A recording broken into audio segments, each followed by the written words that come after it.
நல்லா ஷேவ் பண்ணப்பா. ஒரு முடி இருக்க கூடாது. முகத்துல கைய வச்சா வெண்ண மாதிரி இருக்கணும். உங்க முகத்தை வெண்ண மாதிரி வச்சுக்கிறதுல இப்ப என்ன அரிசி விலையும் கோதுமை விலையும் குறைஞ்சிட போகுதா? வெண்ண மாதிரி இருந்தா வெயில போன உருகிறாது. ஆளுக்கால் பேச வேண்டாம்ப்பா, காரியத்தை முடிங்க. கையில கத்தியோட இருக்கும்போது காரியத்தை முடிங்கன்னு சொல்லாதீங்க சாமி. ஒரு சமயம் போல் இருக்காது. ஆமா ஆமா, அண்ணன் மறந்து போய் இப்படி இழுக்கிறதுக்கு பதிலா இப்படி இழுத்துற போறாரு. அறவேக்காடு, வேலையை பாரு. சவர கடைக்கு வந்தா சந்தோஷமா இருக்கு சாமி, கோவிச்சுக்காதீங்க. இது ஆயுதங்கள் புழங்குற இடம். சரியப்பா.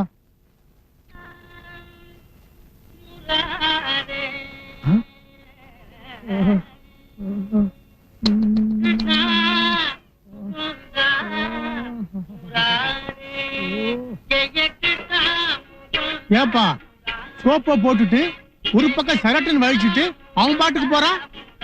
என்னங்க, அண்ணனுக்கு சங்கீதம்னா உசுரு.